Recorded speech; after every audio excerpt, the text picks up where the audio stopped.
Okay, good morning, everybody. We're hanging out with Johnny Campbell, and he is getting ready to head off to Dakar. And we wanted to ask him a couple of questions before he leaves. I think here in the States, we don't always know everything that takes place in a Dakar race. So today, we're going to peel back some of the layers, find out what Dakar is all about from the man himself, Johnny Campbell. What's happening?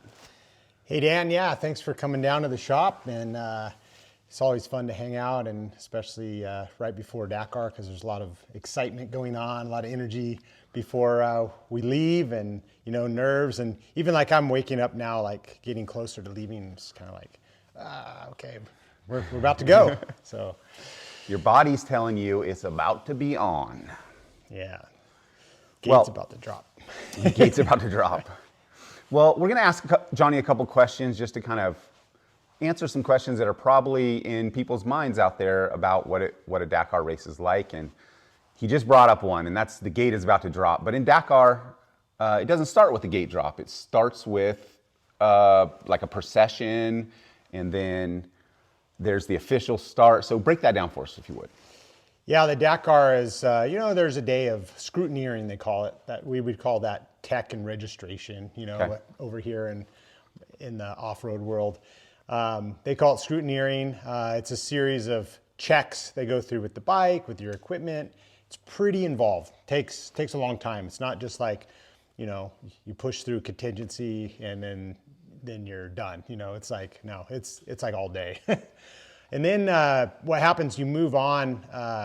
The next day will be like the prologue. The prologue is like a seating session for start position.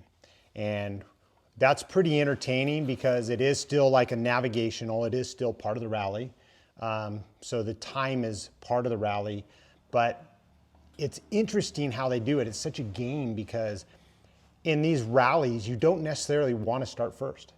And so a lot of guys kind of maybe slow down a little bit in the prologue. Maybe they go fast. Maybe they want to lead out. There's a lot of things that come into strategy in the Dakar.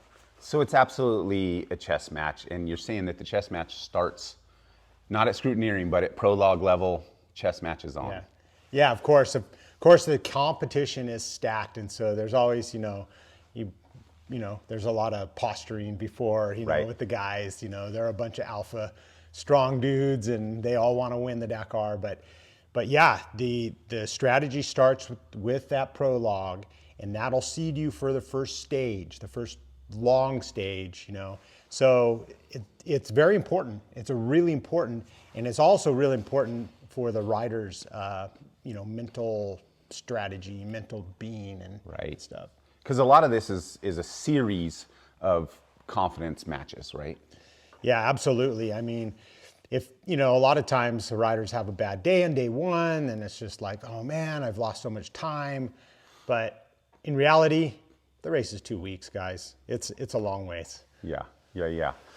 Okay, so I'm trying to picture this, and it just sounds so intense. It sounds honestly exhausting. Like day one sounds exhausting. Like before the prologue, it sounds like is. So the race essentially taxes the athlete and the team at every level. That's one of the unique things about it. Is just it's a mentally, emotionally, physically, mechanically taxing, and so durability on all those levels is part of the strategy from the get-go. And maybe that's why you sort of have a little bit of that, do we really want to lead out right now? Because you're playing the long game at all times, right? Yeah, definitely the rally is not won or lost on the first day or the second day. It's like there's, the race is so long and so intense. I always tell people it's like the Baja 500 every day for 2 weeks. And it's like, unbelievable. How do you even fathom that? Because a Baja 500 is, for a lead vehicle is 9 or 10 hours, Right. So you're doing that every single day. So like you were mentioning, the endurance part of this event comes into play with the rider fatigue, the sleep deprivation, the equipment, and how the rider's able to manage that equipment. And even if something happens, because, in a rally, you have no outside assistance. Let's back up for a quick second. How do you prepare an athlete? Because that's one of your jobs, is to prepare these athletes to transition to prepare for a day like this? Like, especially, nobody really is living in that time zone, I don't think, that races there, maybe a few. But so they're adjusting to time zones, they're adjusting to, different environments. And then you just got the natural nerves that come with, a big challenge like that. What do you do to help our guys, the Honda team, prepare to make that transition? And I imagine they're all different a little bit too. Yeah, it's each individual athlete has certain needs, just like any one human does, and they all have their talents and then their character flaws. And so, to prepare an athlete for this, and it takes a lot. They have to mentally be tough. I mean, you have to more than physical. You have to mentally be tough, because it's like, man, to race and ride for 2 weeks straight, and then, keep your mind focused, and you're going high rate of speed and stuff, is really challenging. But, the guys that are at the top, Ricky and Skylar, all the HRC guys, it's like they've been trained over the years. We do have a new recruit, actually a couple, but but they, these athletes, they train for this. It's like we go out and we spend days in the desert. We spend, have long days, and you get your body accustomed to this grind. Let's talk about that. Who is on the team this year? Well, this year, the HRC team's coming out really big. We have 6 main riders. On the American side, we have Ricky Brabeck, of course, 2020 champion, first American to ever win the Dakar. And then we have Skylar Howe, who was formerly on a different team, came on to HRC, excited. He's pumped, he's healthy, really strong guy, just kind of simulates Ricky in his stature. So some similarities, stature, but similarities riding style, similarities mental approach, or a little different? They're different. Their characters are much different, actually. But I'd say their size and what they like on the bike is pretty similar. They both come from the American desert, hare and hound racing, right. Baja racing, BITD racing. So, their bike setup is very similar. The other guys on the team, we have Adrien Van Beveren from France. Yeah. He's shown tremendous speed, winning rallies and stuff. And so Adrien is a very strong candidate as a winner. Pablo Quintanilla, he's from Chile. Pablo is, I'd say, one of the stronger guys. He's, very fit, very focused, just a bulldog on the bike. And then we have his countryman, Nacho Cornejo. Nacho is probably one of the best personalities you can ever, have as a rider, because he's easygoing, he understands, but man, the kid is just a ball of muscle, super fierce. And then the newest member of the team is Tosha Sharina, and Tosha comes from Spain, and he comes from a world enduro background. And so he's highly technical as a rider.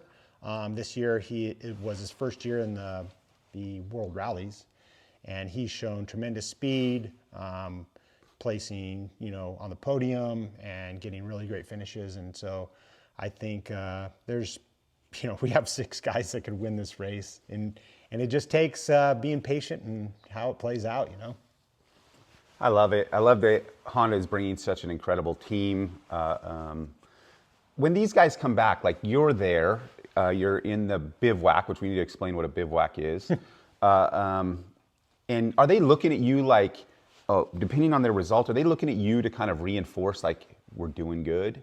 Don't let yourself buy into the doubt. Are you playing a very intentional role in that sort of mental battle that happens? And when does it happen? Does it happen right when they roll in? Is it at all times? Like how does that communication happen? It's funny in rally, there is no communication with the riders. I mean, it is you can't use. You can't get in their helmet and the radio, nothing like that. There's no radio communication. There's no phone. There's no, communicating. That's part of it. That's considered like outside assistance, and so that's a big no-no. Rally racing is very individualized. I mean, you don't have like a race partner like you would in Baja, you know. Right. It's like this is a solo rider deal. But you ask about communications, how we know. Well, you know, we're watching this app, you know, the whole time we're in the bivouac, and it's like a live thing as they go through these waypoints or checkpoints. And so we can see how the race is playing out. And so we can have at least an impression or a perception of how the race played out, at least from our point of view. Now that, real quick, that's an app anybody could watch? Yeah. Yeah. A Dakar app, and it's a Dakar 2024. And they also have what they call a Sportity app. Sportity. And that's where like we all go for all our important information and stuff. Gotcha. So you can watch those two things. The Dakar website is actually pretty good. You know? So you get live timing. Like in California here, when you wake up, it's like the stage may be finished or maybe finishing. You know, so you can get pretty accurate information at that point. But with that said, you know, we have an idea or perception of how the race went, but by the time the riders run the liaison, the transfer stage back to the bivouac, you know, I like start preparing myself like, okay, how's Ricky gonna feel? You know, did he lose time today? Did he have a good day? You know, what do I need to work on for the next couple stages? Where do we need to position him? So you're interpreting based on results, based on the competition's results, kind of overall, and based on your close working relationship with these guys, kind of where they probably are and how you need to elevate them. Yeah. So normally, like in Dakar, I'm like focused a lot on Ricky, of course, but I take care of Nacho. Of course, I'll be talking to Skylar quite a bit because we're American side. And I try to help all the guys. Yeah. But of course, there's a lot, and there's a lot of personalities. There's a lot of emotions up and down. And so it's better if you can just focus on, you know, kind of the guys in your motorhome, more or less. Right. And then, but with that said, it's like, okay, you know, let's see how, you know, Ricky or Nacho did or Skylar. And you kind of like got to work, you know, strategize how you're going to receive them. And how, you know, they may come in and just be mad and pissed off and stuff might, you know, be kind of crazy out there. Well, can they come in? I've seen it 1,000 times, come in at the end of a race and just emotions are pinging. Oh, yeah. They don't want to talk to the press. They don't want to do nothing. Yeah. They've just, you know, they either made an error or somebody, you know, put it to them or whatever, you know, and these guys are fighting athletes, you know. It's like, this is a battle. It's a battle, and to deal with high-strung athletes like this and stuff, it's not always easy, you know. Right. We won't ask him some of the stuff that happens that's too detailed, but maybe there's some moments where it's just a little like, wow, okay, give this guy some space, I assume. Yeah, there's definitely like a lot of times, like I like to do for Ricky is like I let him come in. I don't get in his face right away or anything. Kind of got to let these guys like decompress. Yeah. You know, they just were on the bike for 8 hours. They did 500 miles. It's like, you got to let him decompress and let him, you know, just settle down. And then we go into like, okay, how'd the day go? What happened? You know, what could have we done to be better? You know, and so we don't make those mistakes the next day, you know? So there's a lot. It's a whole, and this is like, you know, 2 weeks solid of this thing. For people that don't ever race, I've heard it explained like this, and I think everybody's found themselves in this stage, hopefully not very much, but if you're ever experienced road rage where you've just lost it, it's like being in a state of road rage for 8 hours. You're not necessarily mad at the other person, but your heart rate, your emotions, everything's pinging at that sort of same level. Yeah. And I can't imagine, you know, what it's like to intentionally put yourself in that for that much time every single day. Yeah. One of the things that we need to talk about, because it's unique to rally, is that, and while doing all this, you have to navigate, which is essentially like distracted driving. It's like, you know, texting on your phone while racing or something like that. Yeah. It's the wildest, most unimaginable element to me, that you got to do all this racing and you can't actually focus on the course because you have to distract yourself regularly to make sure that your navigation tools are intact. So tell me what that looks like. Like I'm charging down some sand dune. I don't have much burned in course. It all looks the same. I'm tracking mileage in the back of my head. Like, okay, my last turn was at this mile marker. It says on my readout the next turn's at that mile marker, and it's a this degree turn or that degree turn, essentially. Is that all I'm working with? Yeah, part of rally racing is navigation, and it's a big part of it. And that's what really differentiates a lot of the off-road racing we do here versus a rally, because here we get to in the States or Baja, we get to pre-run, we get a GPS track log. You get a track log that shows you where dangers are and all the stuff you have.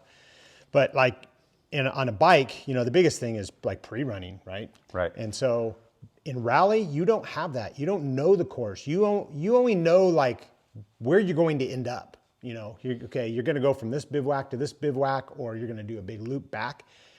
But you don't know the course at all. You're relying 100% on your navigation equipment, and that includes like a road book. And the road book is actually on a bike is a paper roll that shows directions. It gives you a mileage, gives you a tulip note, and then in the third box. What's a tulip note? A tulip note is like an arrow, it's a drawing of an arrow. So it might show like, oh, the arrow is going to the right, or you're going left at this intersection, or you're going straight, or you're going up a twisty road. So it's basically just a little drawing of this tulip in a little detail. Maybe there's a lake, maybe there's a mountain, a shack or whatever. But in the third box is where... Literally, turn left at the shack. But really where it gets tricky is the third box. Okay. And this has been an evolution during the Dakar history of what they're actually putting in this third note. And the third note, sometimes it just says, stay straight. Stay straight on this road for, 10 kilometers or whatever. But the tricky part now is they'll put, okay, after you do your tulip note at mile 45, in 500 meters, you're going to follow this compass heading. We call it a cap. You're going to follow, cap 34 for 2 kilometers. Then you're going to turn right and follow another one at this. So you're actually essentially taking one note, and they're putting like 3 notes sometimes in one. And so just think about that. You're trying to race through the desert, concentrate on not hitting rocks, not getting stuck in a hole, not crashing.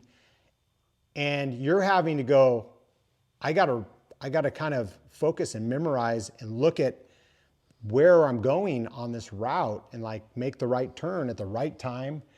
It's a very complicated game. My bifocals are bleeding just thinking about that. And you're doing this while going fast, of course, while your bike is bouncing every which direction, right? Yep.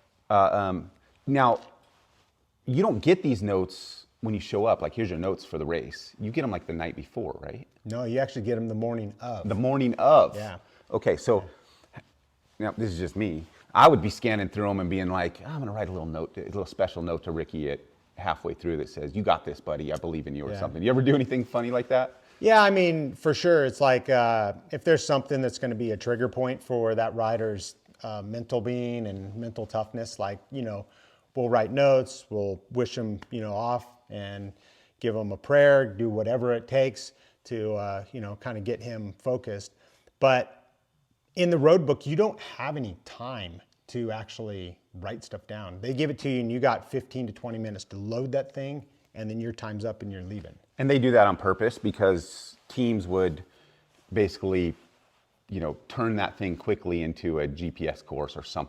They would take advantage of that, right? That's what they're trying to do. Yeah, in the old days, or I should say a few years back, we had guys that could dissect the course, and you can look at it because they gave us a lot of time. They gave us the road book the day before. So you can make a perception on, I think the course goes this way.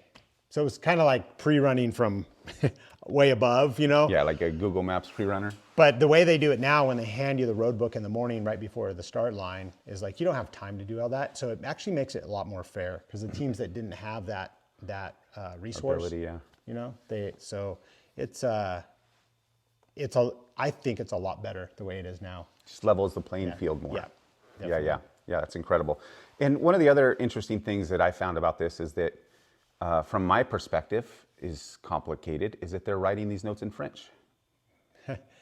Yeah, well, that's actually evolved too. So Okay, now, so now it's like What's like it written in? now it's like a mix of French and English. Fringlish. It's written in Fringlish. So yeah, it's like, turn right is some symbol, and turn left is this symbol, and it's just it's complicated. But these guys they've adapted, right? They've adapted. Yeah. They learn the notations. Yeah. So it's like a second language to them. Yeah. Okay. So a traditional rally, let's say you're 2 weeks into it, your rider's sitting around, let's say 7th, 8th place. You feel pretty strong about that. You're looking at maybe and this is something to take a little note on as you guys follow this, but you're looking at, let's say, a 1 hour deficit or a 2 hour deficit or a 30-minute deficit. And what do they mean to you guys? Like, how do you interpret those sort of different break points? Is it like, okay, we're 7 hours behind, that's a severe deficit, or that's a manageable deficit at this stage? Like, how do we interpret it? Like, give us some context. Well, I think like the first week, what you need to do, that's when everything kind of gets shook out, right? It's like we race, and it's like we race the first week, but the second week is really when the race starts taking form. Right. Because you have to get through the first week. And that means, not hurting yourself, not getting lost, not having a big time deficit, but it's actually like just maintaining, having consistent rides. You don't have to be the fastest, but you need to be within this window of the leader by the time you get to the rest day, halfway. And then that way it's like, okay, we could really lock in, hone in, and know where we need to go the last 5-6 days. Gotcha. And there's just this word attrition becomes part of the strategy conversation, because that you've got to not fall victim to the attrition, and that some will, right? So you're playing this sort of attrition idea in your head also, and explain to people how that works in a race strategy. Well, in a race strategy, especially like a multi-day event like the Dakar is like, I always try to tell my riders, you don't have to be the fastest guy the first week. And in fact, most of the guys that have won this rally aren't the fastest guy the first week. But you have to be, you have to work through the days, and you have to just be there. And what I mean by that is you have to be, within this 30-minute window by the time you get to rest day. And then that way it's like, okay, you can attack, because sometimes in rally, it's like, if you're leading out, it's like that guy can take the wrong way, and he could get lost for half an hour and lose 30 minutes that day. It's not because he didn't ride fast, it's because maybe he was off in his navigation. And a lot of times that sucks some guys in if they're following his track. But right. The riders that are being calm, keep the heart rate low, and being patient, a lot of times, they can gain 30 minutes in one stage. So when a leader makes a navigational error, it tends to have a little bit of a domino, because the people behind are leaning into that road, their line, more so than just their own navigational decisions. And how hard is it when you're a racer and all this is on the line and you're in that window, and suddenly the trail's going this way, to force yourself to not lean into the trail and continue to do the math yourself? Yeah. Right? Yeah. You really have to trust yourself. Yeah. You really have to trust yourself. It's hard not to follow. But you have to be a leader, Even from behind. Even from behind. Yeah. If you're not paying attention, then you're going to get sucked in. And if you are paying attention, you have that ability, which is really difficult, because when you're behind and there is a track, it's like you could really push, especially like in sand and stuff. You could really push hard to make time on that guy that's leading out, because he's right. You could relax and let your riding really let go. Yeah, he's doing all the navigation, so you can kind of uncork it. And that's the way this thing has evolved, is that these guys are racing super hard from the back. But sometimes you can make time, but sometimes that can catch you off guard. So there's a little bit of a gamble or a percentage consideration, right? Yeah. But the whole point of not leading out is to take advantage of that, right? Yeah. or to let someone that is stronger in the next segment. Now you don't, most of the time you don't know what this next segment is, but I imagine when you're like, hey, the bivouac is right on the edge of like a 300-mile dune, so the next segment's definitely dunes. Do you make some assumptions like that? Yeah, they have a briefing at night, and they'll go over the stage. So you have, But by nighttime, you already know what position you're in. Yeah, for sure. But you also have a description of the course. You don't have a map or anything, but you have a description. Okay. So they give you some general, like, Yeah. this is going to be rocky, this is going to be muddy, Yeah. this is going to be sandy, this is going to be hard packed, fast, slow, Yeah. tricky. So you have that detail, and that also helps with your strategy and what you're going to do into that stage. And when do you know where the next bivouac's going to be? Do you have that in advance? Yeah, all the bivouacs are already placed more or less. So you know where that location is. It's like we're going to be from Alula to Wambu or Badu or wherever we're going to go. One of the dues. So it's like you know where all those bivouacs are going to be. Yeah. And you know if it's going to be a loop that day. You know if it's going to be a point to point. Gotcha. Because the bivouac will be back, and then you'll know, okay, if the bivouac's there 2 nights in a row, it's because it's a loop. Yes, correct. Gotcha. So a little deductive reasoning, right? And so does that also play into what you kind of pre-assume that type of course is going to be, or you don't really even worry about it? No, we have a description, so it's like so you're leaning in on that. It's like okay, it's rocky on this side of the mountains, it's sand on that side. So the first half will be more technical, second half is going to be faster. Let's talk about safety for a quick minute. There are helicopters roaming all over. It's one of the most documented race. It's probably the most documented race on the planet because globally it's just everywhere. Yeah. So there's helicopters everywhere. Are most of these media helicopters, or are they both media and safety helicopters? Like what are those things? Yeah. So the organization does a really great job of rider safety. They have these helicopters that double as media and emergency. Gotcha. So every helicopter flying there has an ability to transport, and they have some sort of medical personnel there in the chopper. So the device is on the bike. It measures impact, it measures G-forces. The central command knows if the bike is stopped and the bike has gone down. And so it's very interesting, that this technology exists, and it's really saved lives, the way they do it. So it's a very important aspect of this race because you're in the middle of nowhere. But yeah, they have these helicopters flying the whole time. But there's no communication. It's not personal helicopters. This is all organization. So it knows if the bike hit something and came to a very abrupt stop. Yes. What force of stop it came to. Does it know if the rider hit something or not necessarily? It's not plugged into the helmet or body yet. No, it's not. They don't have any ability to tell what the rider impact was. Only they can measure that afterwards because the guys wear air vests. So Gotcha. the air vests have sensors on them and stuff, so they'll know what the G-forces are. Gotcha. Those things are trick. I'm really glad that they exist. Yeah. And I imagine a lot of riders are too. Yeah. And it's compulsory. The riders have to have them, have to wear them. Oh, really? Yeah. Okay. So in a lot of these races that we're used to, maybe Baja, maybe California desert type stuff, certainly in Baja, you deal with getting caught by the trucks, and that's a whole thing.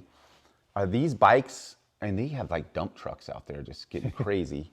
Are these bikes dealing with the dump trucks, with the rally cars? Like, or are they on their own courses? Like, yeah, the lead bikes, of course, will never be really caught by the Gotcha. cars, but the car class is super fast, super competitive, just like it is in Baja. And it's, the thing that they have is they have what they call a sentinel. And the sentinel is they have ability to communicate to each vehicle. So the navigator, say in the car, is catching a bike, they push a button, a sound, an alarm will alert the bike rider that he's being caught by a car. And so that way the bike rider can prepare, to move off the course, get out of the way, or just know. And even like if you crash on the other side of a dune, when you're approaching that dune and there's a downed vehicle or rider on the other side, your alarm will go off and let you know that there's an activity in the area. Right. Similar to like the push to pass system that Yes. we might be more familiar with. Yeah, similar to that. Yeah. Pretty tricky. Do they use it to mess with each other? If they're like, can the bikes rolling up on another bike start hammering the push to pass on the other person? No, the bikes don't. They don't do it to each other. No, the bikes don't have the ability. No. Okay, gotcha. No, just the cars to the bike. Gotcha. But if a bike comes up on another bike and it's down and it knows it's down, will it get an alert? Yeah, you'll get an alert.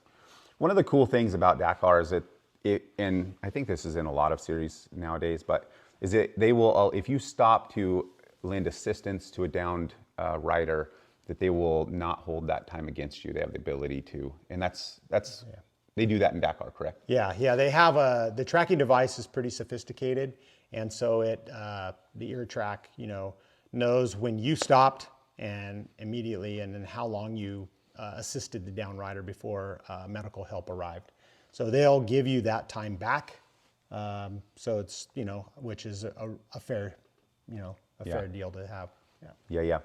Okay, enough safety. Let's get back to some racing. Let's just put ourselves in a position. We're at the end of the race. There's 3 days left. The field has thinned dramatically. Our riders are in a podium position. All bets are off for the last couple rounds. What are you saying?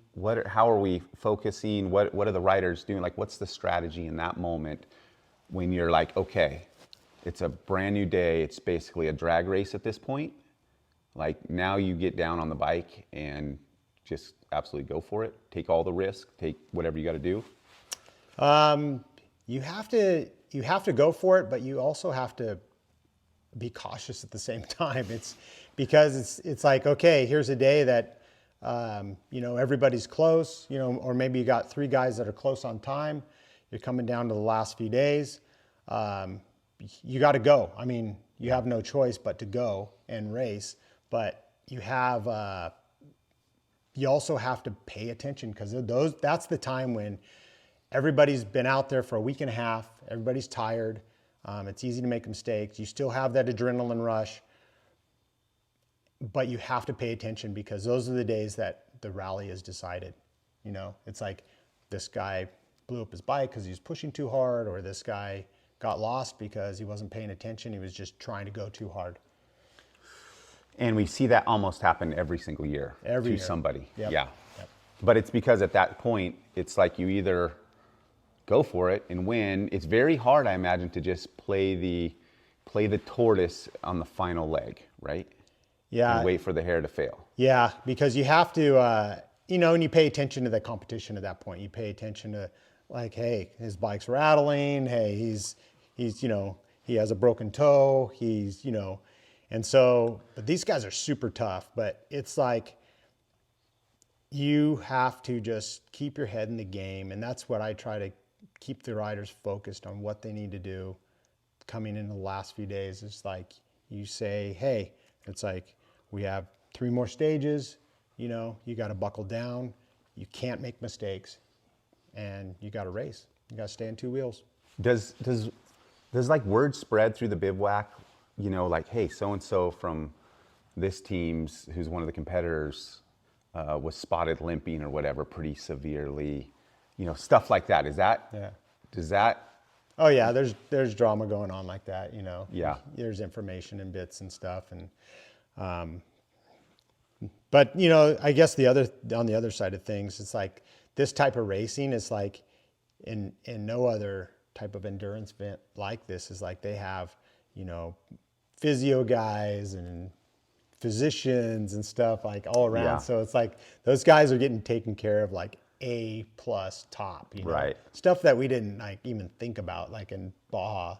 It's like, you pre-run for 2 weeks and you just go race. It's like, you didn't have a masseuse, you didn't have this guy taping your toe up, you didn't, it was more it's more raw. Right. These guys are, they're the Formula One of off-road racing. These guys are high-paid athletes. Love it. And it's an amazing event, and it's just, I'm super stoked to be a part of it, for sure. How does it work with, like, hydration? Like, can they get, can they get dripped at the end of the day? Is that allowed? I don't know if that stuff's allowed, There's, getting IVs and stuff, I think is a critical point. I think it's allowed as long as the organization takes care of it, like if you have a problem. Okay, gotcha. But I don't know that they can do it in their own little, yeah, gotcha. Because, unlike here, they have, blood doping tests and stuff like that. And that's through FIM. FIM. Yeah. And those guys are strict. Yeah, for sure. Yeah, for sure. Well, Johnny, it's been really cool to talk to you about Dakar. Peel a little bit back. How do we continue to hear from you while you're over there? How can you continue to give us little insights and tidbits? Where are we going to find that? Are you going to post some stuff on your social? Like, where are you going to keep us in the loop so this keeps going? Yeah, I'll, depending on my workload and stuff over there, I'll try to keep everybody informed through social media channels, JCR Honda or Johnny Campbell 11X, and we'll just try to keep the communications going, and so everybody has a little bit more insight than the TV. Love it, and we wish you the absolute best. We're pulling for you, we're cheering for you, and I know that when Ricky won, it was such an extraordinary thing, and we were pulling to bring home that American win again. I know I am. Yeah. I know a lot of the people on our channel are, and so super stoked. Yep. Let's go get them. Yep. It's time.